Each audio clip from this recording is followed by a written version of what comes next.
This is my recap of RuPaul's Drag Race, Season 6, Episode 2, Ru's Big Opening, Part 2.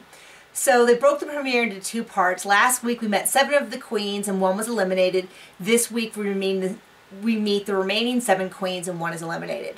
My dogs are all over me today, so I apologize if this is a distraction, but what are you going to do?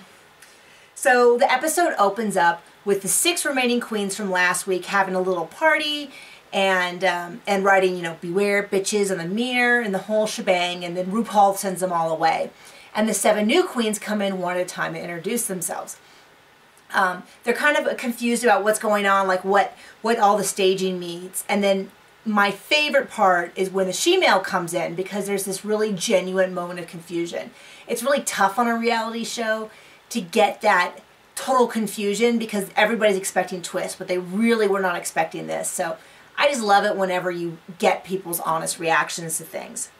So the rest of the episode pretty much happens the way the first one did. Mike Ruiz does a photography challenge. In this case, they're on a bed with the 4 pit crew and they're doing a pillow fight with feathers everywhere.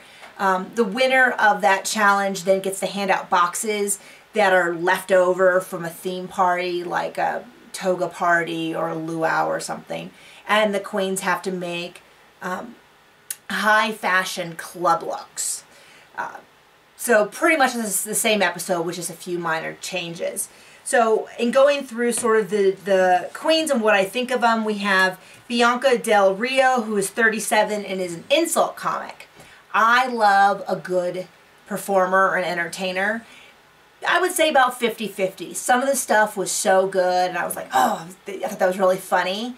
And then the other half of them felt like they were trying too hard or they were reaching. Especially, I would say the stuff that was sort of on the fly was a little bit better than what we saw in the interviews, which were a little bit more forced.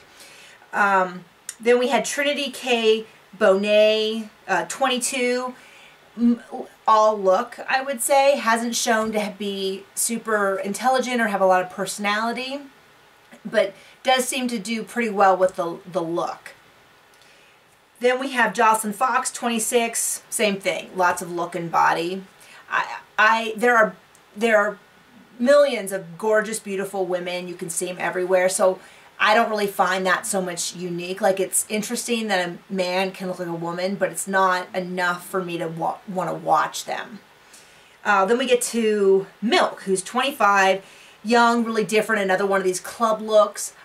So far I find them really interesting, so I'm looking forward to seeing more from them. I like the decision to do like the big Lauren Hutton, space in their front teeth for that first look. I found that interesting.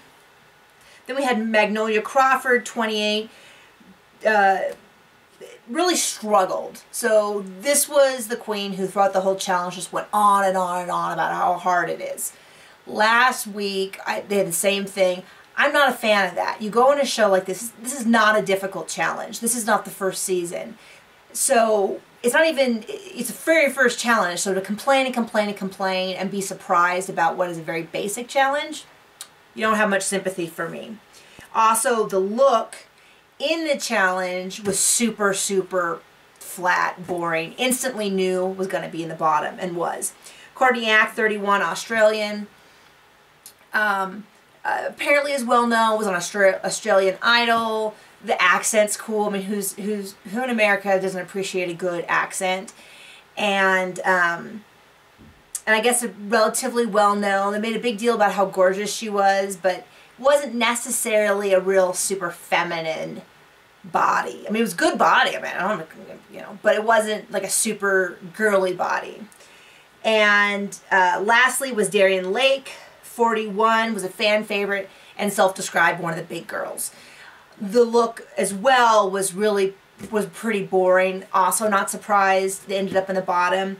Bianca ended up winning. Totally fine with that. Darien and Magnolia ended up in the lip sync off. So my first thought before we even got to the actual lip sync was like, of course they're going to keep Darien. Only big girl, fan favorite. You can't always let the big girl and the fan favorite go first, especially, that's what happened so many times before. So I kind of felt like, okay, they're going to keep Darien if it's close. It wasn't even close. Darien knew all the words, was on top of things.